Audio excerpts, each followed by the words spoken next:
የከንቲባዋ ትነኝ ትላለች እጇ ረጅም ነው ሳር ቤት አካባቢ በ700 ሚሊዮን ብር ቦታ እስከ መግዛት ደርሳለች ስለተባለችው ሴት በአንድ የማህበራዊ ሚዲያ ገጽ የተሰራው ዘገባ እውነታው ሲጋለጥ እኔ ወይዘሮ አዳነችን በቴሌቪዥን ከማየት በስተቀርና ስራቸውን ከማድነቅ በስተቀር ሌላ ተገናኝቼ ማላቅ እኔ ጎንደሬ ነኝ ሳቸው ኦሮሞ ናቸው በምን ነው የምንገናኝና ህተም ሆነው ተኩየም ኢንተርቪው ሰጥቼ ሊሆን ይችላል ያው ለስተቱ ደግሞ ይቅርታ ጠይቀናል ካሳውን ሰጠን ማለት ነው ወደ 20 ሚሊዮን 146 ሺህ ብር አካባቢ ኢንተርቪው ላይ የነበረው አንደኛው ስህተት ይሄ ነው በትክክል የተከፈለኝ እኔ ከክፍለ ከተማው የተቀበልኩት ጋዜጠኛ ሪያ ተስፋ ማርያም በማህበራዊ ሚዲያው ገጽ የሰራው ዘገባ ሳር ቤት አካባቢ እነ ወይዘሮ ሳኒያ ከበደ በተሰኙ የቤተሰብ አባላት መኖሪያ ቤት ላይ ያነጣጠረ ነው ይህ ቤት 430 ካሬ ሜትር ስፋት ያለው ነባር ቦታ ነው መዲናችን አዲስ አበባ እንደ ስሟ ውብ ለማድረግ የተያዘውን ውጥን ለመተግበር የተጀመረው የኮሪደር ልማት ከዚህ ርስት 190 ካሬ ሜትርን እንዲነካ በ2016 ዓመተ ምህረት መጋቢት አካባቢ መወሰኑን ነው በአዲስ አበባ መሬት አስተዳደር ቢሮ የቂርቆስ ቅርንጫፍ ኃላፊ ሙሉነህ ሙሉጌታ የሚናገሩት ልዩ ቦታው ሳር ቤት አካባቢ ነው ከአደምስ ፓቪሊዮን ጀርባ ያለ ይዞታ ነው 430 ካሬ ሜትር በካርታ የተረጋገጠ ህጋዊ ይዞታ ነው ማለት ነው ይሄ ይዞታ እንደ እንግዲህ ሲባልም እንደነበረው ሰሞኑን በልማት ምክንያት ያነሳ ነው ይዞታ ነው ይዞታው በርግጥ 2016 መጨረሻ አካባቢ ላይ በኮሪደር ልማት የኮሪደር ልማቱ አካል ስለነበረ በዛ ልማት እንዲነሳ አስፈላጊው ልኬትም ትንተናም የተወሰደ ውይይትም አካባቢ ነው ተሰበሙ ከተያየ ኋላ በዛ እንዲሄድ ተደረገ ይዞታ ነው ማለት ነው ይሄ ይዞታ ኮሪደሩ መጥቶ እዛ አካባቢ ለፕላዛ የሚውል ኤሪያ ስለሆነ ፕላዛው እስኪ ለማድረስ ተብሎ የነሱ አካባቢ ለጊዜው ሳይነሳ ቆይቷል ፕላዛውን እስከናለማው በሚል የኮሪደር ልማቱ ሰፍቶ የኢትዮጵያ ዋና ከተማ የአፍሪካ ህብረት መቀመጫና የዓለም አቀፍ ማህበረሰብ መናኸሪያ የሆነችው አዲስ አበባ እንደ ስሟ አበባ እንድትሆን የሚመኙት በውጭና በአገር ውስጥ የሚኖሩት የነ ወይዘሮ ሳኒያ ከበደ ቤተሰቦች ከኮሪደር የተረፈውን 230 ካሬ ሜትር ቦታ ላይ በግላቸው ለማልማት ጥያቄ አቅርበዋል እና የኛን ፕሮፖዛል ወዴት ሀይድ አደረጉ ለምን ተደበቀ እሺ ያ ፕሮፖዛል ያቀረብነው በቂ ካልሆነ ደግሞ እኛ ከሌላ ሰው ከባለ ሀብት ጋር ተጋጭተን የመስራት እድል አለ ብዙ አፕሮች ያለ አቶ ሙሉነህ ከተማ አስተዳደሩን መመሪያ ጠቅሰው ምላሽ ይሰጣሉ ምንም እንኳን የልማት ተነሺ በኮሪደር ልማት በቀረችው ቦታ ላይ ላልማ ብሎ እንኳን ቢያስብ በሴት ባክ አሰራር ቦታው 500 ካሬ ሜትር በታች ከሆነ ባለ ንብረቱ ስለፈለገ ብቻ ሊያለማው አይችልምና መመሪያው የባለ ርስቶቹ የነ ወይዘሮ ሳኒያ ከበደ ከኮሪደር የተረፈው 230 ካሬ ሜትር ቦታ እነርሱ ለሪል ስቴትና መሰል ልማትና ውለው በማለት ያቀረቡት ጥያቄ ከአሰራር አንጻር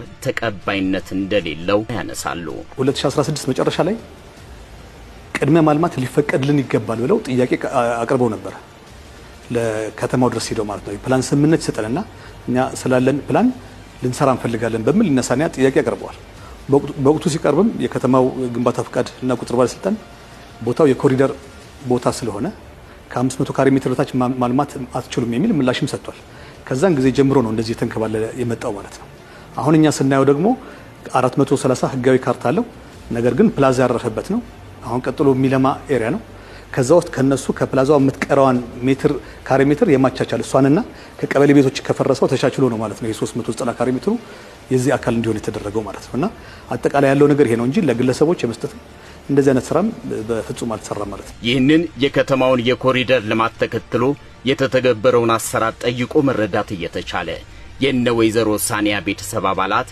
ከምን ተነስተው አሰራሩን ወደ ጎን ትተው በእጅጉ ቅሬታቸውን ማሰማት ጀመሩ ቦታችን ያላግባብ ተሰጠ በማለት እሷ ባለ ሀብት ስለሆነች የኛ ከ100 ዓመት በላይ የኖረ ቤት አሳልፎ ለሷ መስጠት ተገቢ አይደለም እውነት እሷስ እዛ ቦታ ላይ ገንብታ ትኖራለች አካባቢው ላይ እንዳለ ሙሉ የጨረታ የኮሪደር ኤሪያ በመሆኑ እነሳኒያ ከበደ ደግሞ ካላቸው 430 ካሬ ሜትር ውስጥ ወደ 234 አካባቢ ቀርቶ ቀሪው ወደ 190 ካሬ ሜትር የሚሆነው የዚህ የፕላዛው አካል ነው ፕላዛውን እስካልተገበር ድረስ በህግ ኮሪደር ልማቱ ቆሟል ማለት አይደለም። ያስመረቅናቸው መንገዶች ምኖች አሉ። ግን የኮሪደር ልማቱ በሂደት በጀት የተያዘለት በአግባቡ የሚካሄድ ፕሮግራም ወጥቶለት የሚሰራ እንደሆነ ይታወቃል። ስለዚህ ይሄን 390 ካሬ ሜትር ላይ እዛው በሽንሻኖ ማስተካከል የሚቻል ከሆነ የከተማ ፕላን ኮሚሽንም መሬትም ገብቶበት የጋራ ጥናት ተደርጓል ማለት ነው።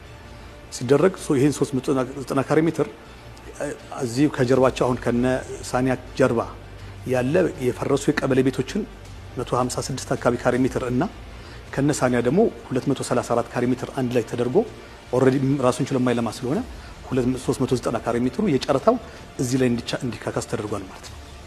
ይሄ ይዞታ ሲነገር እንደነበረው ከነ ወይዘሮ ጽጌ ከምናምን ከሚባሉት ጋር ግንኙነት ያለው ይዞታ አልነበረም በመሰረቱ የተሳተ ዘገባም ስለወጣ ማለት ነው። ይሄን ከተደረገ በኋላ ፖይንቱ የመጣው እኛ በኮሪደር መነሳት ሲገባን በኮሪደር ነው ተብለን ያለ አግባብ ለግለሰብ ተላለፈ የሚል ነው።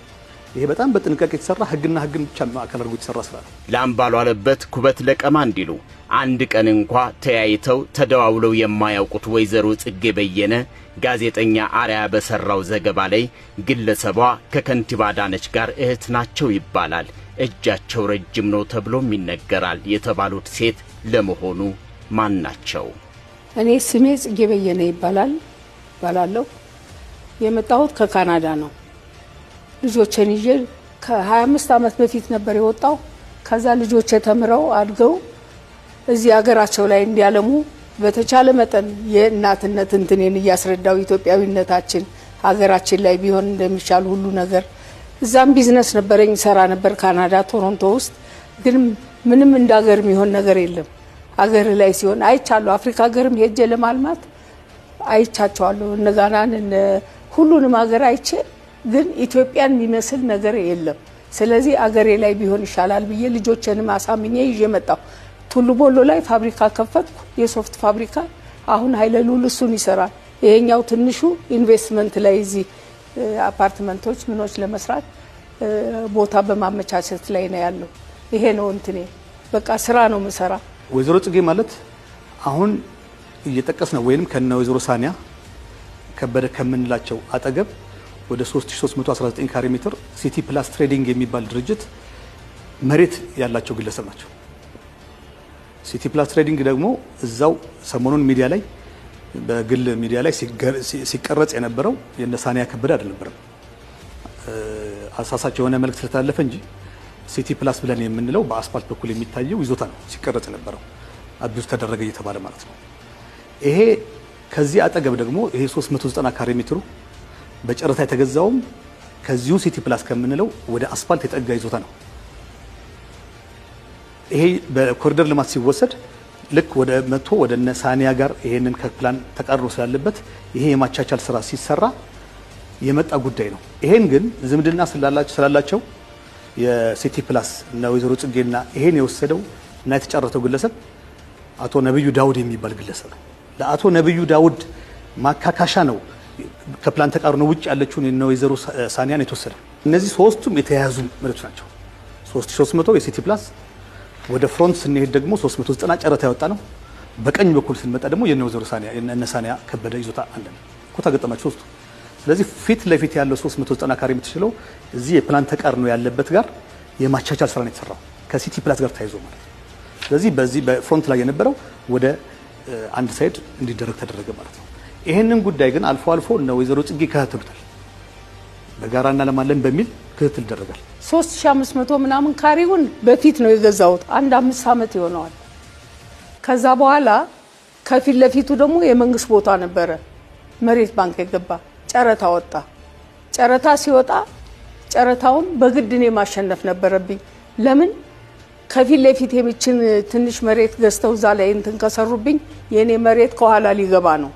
እንደሱ እንዳይሆን ብዬ በከፍተኛ ዋጋ ነው ተጫርቼ ያሸነፍኩት እና በአንድ ጊዜ ከፍላለሁ ብዬ ያለ የሌለ ገንዘቤ ሙሉውን ከፍዬ ጨረታውን አሸነፍኩ። ያወሰርኩ መሬቱን ማለት ነው። ከዚህኛው መሬቴ ጋር ከ3000 ጋር ተዳመረና ወደ 4000 ምናምን ገባልኝ ማለት ነው። ይሄ ነው የመሬቱ እንትን። የሰዎቹ ቦታ ያው እንዳልኩ ሰንታል አቶ ሙሉነህም ሲናገር ያው ከጀርባችን ነው ያለው። ኮሪደር ልማት መጣ። ያቺኛው 390 በጨረታ ያሸነፍኳት ቦታ በኮሪደር ልማት ተወሰደች። ስትወሰድ ለሱ ማካካሻ እንትን መስጠት ነበረባቸው እና በዚህኛው በኩል በእነሱ በኩል ማለት ነው ያው የፈረሰ የነሱ ብቻ ሳይሆን የሌሎችም የፈረሰ ቦታ ነበረ። ከዚህኛው ከተገኘው ቦታ ላይ እንትን አረጉልኝ። እሱ ሲሆን ደግሞ ከከንቲባ ጽሕፈት ቤት መጣው አይተዋል። ምን ብዙ ፕሮሰስ ተደርጎ ነው የማካካሻ እንትን የተሰጠኝ። አሁን ቅድም በስህተት ካሳንቺስ ስለተወሰደባት ቦታ ለሱ ነው ካሳ የተሰጣት ሲባል ሰምቻለሁ። አይደለም፣ እሱ ሌላ ነው። እሱ 2750 ካሬ ካሳንቺስ ኮሪደር ልማት ወስዶብኛል። ገና ነው እሱ፣ ምንም አላረኩም። ያ ሌላ ነው። ይሄኛው ግን ለዚህ ለ390ው ለፈረሰው ነው እዚህ እንትን የተደረገልኝ። በዚሁ ካነሳ ነው አይቀር ከቤተሰብ አባል አንዱ የሆነውና ኑሮን በለንደን ሀገር ያደረገው ንጉሱ ወይዘሮ ጽጌ በአስተዳደሩ ካቢኔ በአሰራሩ መሰረት በተላለፈላቸው ቦታ ቅር በመሰኘት ያለምንም ማስረጃ በጋዜጠኛ አራያ በአደባባይ የከንቲባዋ እህት ናቸው በማለት ቃለ ምልልስ ማድረጉ ስለምንድን ነው? ምክንያቱስ? ጽጌ ማለት ያው እሷ ገለጻ የምታደርገው የሰፈሩ የሳር ቤት ሰው የሚያውቃት ክብርት ከንቲባ አዳነች አቤቤ እህት ነኝ ነው የምትለው በፊትም እና የሰፈሩም ሰው በዛ ነው የሚያውቀው እና እጇ ረጅም ነው እየተባለ ነው እንደውም የሚወራው ሰፈር ውስጥ። በመጀመሪያ እኔ ጎንደሬ ነኝ። ክብርት አዳነች አቤቤ ደግሞ ኦሮሞ ናቸው እስከማውቀው ድረስ። እንደ ማንኛውም ኢትዮጵያዊ በቴሌቪዥን ላይ በእንትን ላይ ከማየት በስተቀር አንድ ቀንም ተገናኝተን እንኳን አናውቅም። ሲጀመር ቆይ እህት ነኝ ብሎ ሲሄዱ ቦታ ይሰጣል እንዴ? መውሰድ ይቻላል የሰው ቦታ እንዴት ተብሎ? እንደሱማ ቢሆን ብዙ ነገር ይሆን ነበር። እንደውም የወይዘሪት ከንቲባ አዳነች እህት ነኝ እያለች ነው እያስፈራራች። አርያ ሚዲያ ላይ ያው ጽጌ በየነ የክብርት ከንቲባ አዳነች አቤቤ እህት ነች ትባላለች ያልኩት ኢንተርቪው ያው እርግጥ አሁን በደንብ ሳጣራ እህት እንዳልሆነች ከንቲባውም ደግሞ ያለ አግባብ ስሟን ማንሳቴ ትልቅ ስህተት ነው። በጣም ይቅርታ እላለሁ፣ ይቅርታ ጠይቃለሁ። ክብር ከንቲባ እርሶም በእንደዚህ አይነት ሲቹዌሽን በእንደዚህ አይነት እንትን ስሞትን ማንሳቴ ስህተት ነው። ትልቅ ይቅርታ ጠይቃለሁ። ክብርት ከንቲባ አዳነች አቤቤ አንስቻለሁ። በጣም አፕሪሼት ማድረግ አሰኘች። በኢትዮጵያ ታሪክ ከንቲባ ሆኖ አዲስ አበባ እንዲያበለጸቀ ከንቲባ የለም። ያም እንዲህ እንዳለ ስማቸውን ጠቅሻለሁ። ሴትዮዋ ወይዘሪት ጽጌ በየነ የምትባል ባለሀብት መጣ ቤታችን እንደወረሰች እንደገና ደግሞ የክብርት ከንቲባ አዳነች አቤቤ እህት ነች ብዬ ጠቅሻለሁ። እዛ ላይ እርግጥ ከእውነት የራቀ ነው። እህቷም አይደለችም፣ በምንም አይገናኙም። ይህን ያልኩበት ምክንያት ምንድን ነው? እኔ ነዋሪነት እዚህ አይደለም፣ ግን የአካባቢ ሰው ተወላጆቼ፣ የሳር ቤት ተወላጆቼ ይህን ያወሩ ነበር። ይሄ ነገር ጆሬ ይገባ ሰማሁ። ይሄን ነገር በትክክል እኔ ሚዲያው ላይ ያልኩት እህት ነች እየተባለ ነው የሚወራው ነው ያልኩት። ስለም ደግሞ ከሰበሬ ከአካባቢ ተነስቼ ነው። ያ ደግሞ ማለት በጣም ፔን አለኝ የተደረገው ነገር። እስከ ሴትዮዋ ጋር እኔ በአካል ተገናኝቼ አላውቅም። በስልክ ነበር የምንገናኘው። ያው ያለውን ነገር በአካል ተገናኘን። እዚህ ነዋሪ ስላልሆንኩኝ ያለውን ኢንፎርሜሽን ያው ከአካባቢ ሰዎች በምሰማበት ሁኔታ ያው ስለምደዋወል ከሰፈሬ ሰዎች ጋር ከነዋሪዎቹ ጋር እንደዛ ኢንፎርሜሽን ሲሰጡኝ ሰዎቹም የሳሏት እሷ እርግጥ የአዳነች አቤቤ እህት ነች እጇ ረጅም ነው ምናምን የተባለው ከዛ ሳይድ ነው እንጂ ይሄ ክብርት ከንቲባን አይወክልም። ክብርት ከንቲባም ከዚህ የጸዱ ናቸው። በፊትም እኔ እሳቸውን ወግኜ እንጂ እሳቸውን ወቅሼ የተናገርኩት ኢንተርቪው የለም። ያው እንዲህ ይባላል በሚለው እንዲሁ ስም ማጥፋት። አሁን የቲክቶክ ዘመኑን ታየውል እንዲህ ገንዘብ መነገጃ ነው እኮ በቃ። አሁን በስንት ነው? በ700 ሚሊዮን ብር ማጭበርበር ወይዘሮ ጽጌ ምናምን ሲባል በጣም ብዙ ሰው የሚያቀኝ ሰው ነኝ። እንዲህ ለመነገጃ ነው ያረጉኝ። በቃ ማይሉኝ ነገር የለም። አሁን ይሄ አይደለም ያለፈው ቪዲዮ ላይም እንትን ስናስገባ ፕሮፖዛል ስናስገባ ፕሮፖዛሉን ታሰርቀዋለች። እጇ ረጅም ነው ወይ አንገቷ ረጅም ነው እያሉ ማይሉኝ ነገር የለም። ገብቷል። እንዴት ብዬ ነው የገብቼ ፕሮፖዛል ላሰርቅ ምችል? ይሄኛውም አሁን የወይዘሮ አዳነች እህት ነኝ ብላለች የተባለውን አላልኩም አለ። እኛ አላልም። ደውላ ብላናለች አልነበር ያወጣው እንትኑ ላይ አላልኩም ነው ያለ። ግን ይሄው ከፊታችሁ ዝም ብለው ነው ነገርኩ። እኔ ወይዘሮ አዳነችን በቴሌቪዥን ከማየት በስተቀርና ስራቸውን ከማድነቅ በስተቀር ሌላ ተገናኝቼም አላቅ፣ አይቻቸውም አግኝቻቸውም አላቀም በፍጹም። ደሞም ነገርኩ እኔ ጎንደሬ ነኝ፣ እሳቸው ኦሮሞ ናቸው። በምን ነው የምንገናኝና እህት የምንሆነው? እንዲህ አይነት ያልተመጣጠነ ወሬ ያውን በስም ማጥፋት በሕግ እስከ ማስጠየቅ የሚደርስ ቃለ ምልልስ ለመስጠት ሌላ ምክንያት ምንድነው? የዚህ ሀገርና የዚህ ሀገር ሲስተም የተለየ ነው። እርግጥ እዚህ በሆነ ያለውን ነገር ያለውን ጉዳያችንን ኤቭሪ ሲንግል ዴይ አፕዴት ላደርግ ይችላል በየጊዜው እየሄድኩ። ግን ያው የኑሮ የህይወት ጉዳይ ሆኖ እዚህ አልኖርም። ያንን ደግሞ ዴይ ቱ ዴይ መከታተል አልችልም። ያው እህቶቼ ናቸው ያሉት። ከነሱ ጋር ደግሞ ኮሙኒኬት ዴይ ቱ ዴይ አላደርግም። ያም ሊሆን ይችላል። ውጭ ምናላችሁ አንድ ሀሳብ መስጠት የምችለው ያው ያለውን ነገር በኢንፎርሜሽን ደረጃ ቀርባችሁ ያለውን ነገር ተጨባጭ ነገር ራሳችሁ አይታችሁ ኢንፎርሜሽን ሰምታችሁ አንዳንድ ሀሳብና ሚዲያ ላይ መቅረቡ ውጤት አለው ብዬ ገምታለሁ። ምክንያቱም ያው አንዳንድ ኢንፎርሜሽኖች የተሳሳቱ ኢንፎርሜሽኖች ናቸው። ስለዚህ ተገቢ እንዳልሆነ በእኔ ለራሴ ያው ይቅርታ በጠየቁት ኢንተርቪው ላይ ስህተት መሆኑ ስለተረዳው ለሁሉም ሰው ያለውን ነገር ሰምቶ ተረድቶ አውቆ ኢንተርቪው ላይ ቢቀርብ እላለሁ። የቂርቆስ ክፍለ ከተማ የልማት ተነሺዎችን መመሪያ መነሻ በማድረግ እንደ ማንኛውም የልማት ተነሺ ለነ ወይዘሮ ሳኒያ ከበደ ቤተሰብ ካሳ የሚውል 20 ሚሊዮን ብር በላይ በውጪና እዚሁ አዲስ አበባ በሚገኙ 7 የቤተሰብ አባላት ስም ቼክ አስረክቧቸዋል። ቼኩንም የቤተሰቡ ተወካይ ትዕግስት ከበደ ከክፍለ ከተማው ተቀብላለች። በለንደን ሀገር የሚኖረው የቤተሰቡ አባል ንጉሱ ቤት ውስጥ ያለውን ያለመግባባት ችግር በሌላ መንገድ መቅረፍ ሲችል ለምን ይሆን በዚህ ተቃርኖ መቆም የፈለገው? ካሳ 20 ሚሊዮን ብር ይበቃቸዋል ብላ በዝግ አካውንት እኛ በሌለንበት ሰባታችንም በዝግ አካውንት ደብዳቤ ያለ ይሄን የሚመራው አካል ማን ነው? ሴት የሚደግፍ ጽጌ በየነ ነው ያልከኝ? ጽጌ በየነን ከጀርባ የሚገፋት ኃይል አለ ወይስ እንዴት ነው? ልክ ሰኔ 28 2017 ዓ.ም የካሳ ክፍያቸውን ህጋዊ ውክልና ላላት ለትዕግስት ከበደ ለእህታቸው ህጋዊ ውክልናውን አይተን ካሳው ስንት እንደሆነ አስረድተን ይሄ ካለፈ እስካሁን እንግዲህ ያጓተትን ከፋሲካ አልፎ ሰኔ ደርሰናል። ይሄ አሁን በጀት መዝጊያ ውስጥ ነው ያለነው። ስለዚህ እናንተም ትጎዳላችሁ፣ ልማቱ ይደነቀፋል። ስለዚህ ይሄን እናርግ በሚል ከትዕግስት ጋር ተናግረን ወይዘሮ ገነትን ቤት ሄደን አናግረናት አዛይንድ ካሳውን ሰጠን ማለት ነው። ወደ 20 ሚሊዮን 146 ሺህ ብር አካባቢ ለኔ ቼክ ተፈርሞ ተሰጠኝ። ለኔ እንትን ተብሎ በሰባታችንም አካውንት ገባ። በእርግጥ ውክልና ላይ ቼክ ተመንዘር የሚል አግባብ ስላልነበረው ገንዘብ መቀበል እችላለሁ፣ ቼኩን ግን መመንዘር አልችልም ነበር። ይሄ ሳይሆን እንዴት ነው ብዬ እንትን ሲል ባንክ ላይ እንዳደራ ተቀመጠለ ለሰባታችን እስከንሟላ ድረስ ማለት ነው። ሰባቱን መጡ ተሟላን። በቃ ቂርቆስ ክፍለ ከተማ እኔ ተቀበልኩት። ኢንተርቪው ላይ የነበረው አንደኛው ስህተት ይሄ ነው። በትክክል የተከፈለኝ እኔ ከክፍለ ከተማው የተቀበልኩት። ሼኩን በተመለከተ ያው አልኩኝ ተናገርኩኝ እኮ ውክልና የሰጠናት እህታችን ነች። ያው እኛ እኔ መሰለኝ ያው እዚህም ስለማንኖር ያው ብዙም ኮሙኒኬት ስለማላረግ እኔ ደግሞ ስትሬት አዌ ያው እሷ እንደከፈለችኝ አድርጌ ነው። ግን እሷ ከሷ አካውንት እንዳልወጣ ያው መንግስት እንደከፈለኝ ያው ተረድቻለሁ። በዚህ ብቻ አበቃም።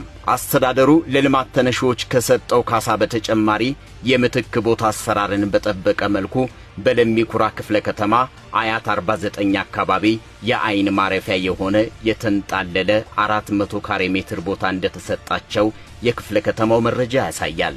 በአዲስ አበባና በውጭ ሀገር የሚኖሩ የሚመለከታቸው 7 የቤተሰብ አባላት ይህንን አንቀበልም፣ ሌላ ይቀየርልን ሲሉ አሁንም ክፍለ ከተማው አሰራሩን በመከተል እዚያው ቂርቆስ ክፍለ ከተማ 250 ካሬ ሜትር ቦታ እንዳዘጋጀላቸው ለማወቅ ተችሏል።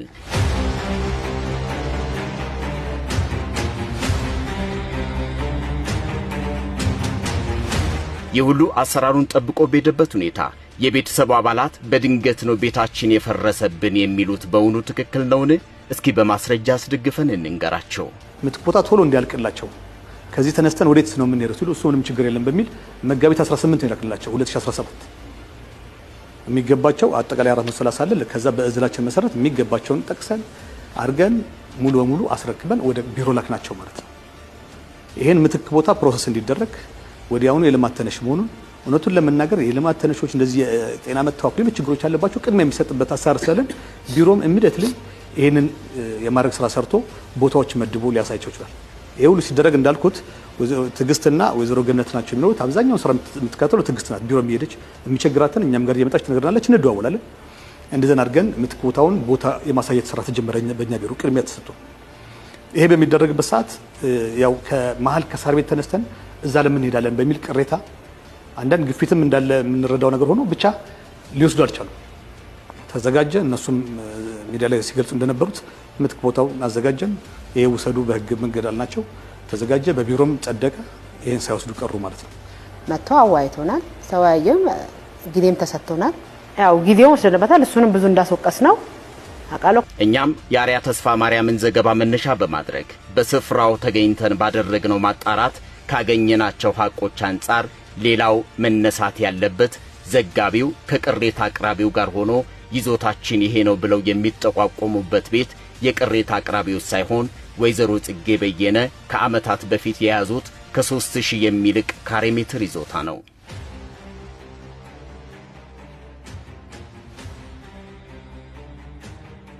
ፍየል ወዲህ ቅዝምዝም ወዲያ የተባለለትን ዘገባ ለማጣራት ወቃሽና ተወቃሽን ያካተተው መድረክ ላይ ተገኝተን ባደረግነው ምልከታ ጋዜጠኛ አርያና ባልደረቦቹም ለጠፋው ጥፋት ይቅርታ እንጠይቃለን፣ በራሳችን ሚዲያም ማስተባበያ እንሰጣለን እንጂ ለዚህ ዝግጅት ክፍል የምንሰጠው ማብራሪያ የለም ብለዋል።